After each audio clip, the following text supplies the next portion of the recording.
Sa buhay kong ito, lagi na lang merong katanungan na di ko masagot-sagot. Dahil sa kahirapan, paano ba makakatakas dito sa pagkakulong? Sa buhay kong ito, alam ko walang ibang makakatulong kundi ang sarili ko, at dapat pagsikapan. Yan ang laging sinasabi ng aking mga magulang, na dapat akong kumilos para sa kinabukasan at buksan ang isipan para merong matutunan kung ano ba talaga ang halaga ng ating buhay. Magsikap at kumilos para maghanap buhay, dahil di pang habang panahon sila ay nabubuhay. Pag hindi ka pa kumilos, ikaw ay matatangay sa agos, kung saan ay lagi kang api. Kung di mo susundin ng utos ay di ka magwawagi. Kaya mahirap talaga pag walang pinag-aralan, lagi ka na lamang talunan at tinatapak-tapakan. Tapos sasabihin ko kung bakit buhay ganito, lagi na lang may sinisisi kung bakit mamagulo. Hindi ko na naisip, ako rin pala ang dahilan kung bakit ba ganito ang aking kinahantungan. Kung nakinig sana ako sa mga pangaral ni ina at sa mga payo ng aking nag-iisang ama, maganda sana ang landas na tinatahak ko ngayon. Kung maibabalik ko lang sana ang mga panahon na nasayang,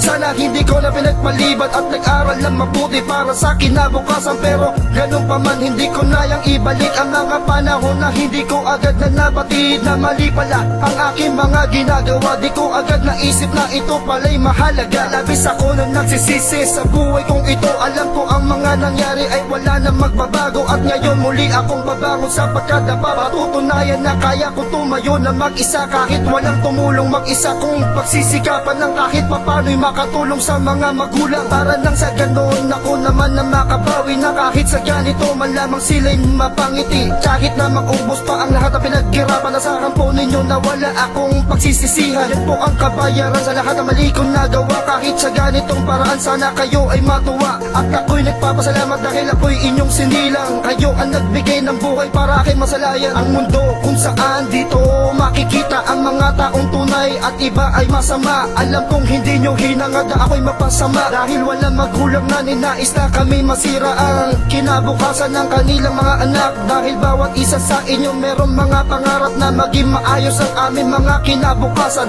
at kahit na mahirap ay inyong pinagsikapan. Kahit anong gawin natin sa buhay, magulang lang ang lagi nating karamay. Kaya huwag niyong pababayaan na sila'y inyong saktan. Gawin niyo lahat ng paraan para mapabuti kayo sa kanila. Mag-aral kayo na mabuti para di matulad sa iba. Alam niyo ba kung bakit? So pakinggan nyo ang aral ng huling aking babanggitin. Sa lahat na nakinig sa awitin kong ito, sana'y inyong mabatid ng aral sa kantang ito, na kailangan tayong kumilos at mag-aral na mabuti, at huwag umasa sa magulang at ayusin ng sarili. Dahil dito nakasalalay kung paano haharapin ang mga pagsubok mo sa buhay. At sa mga darating, huwag nyo lang tatalikuran ang inyong mga magulang na sumuporta sa lahat ng inyong pangangailangan.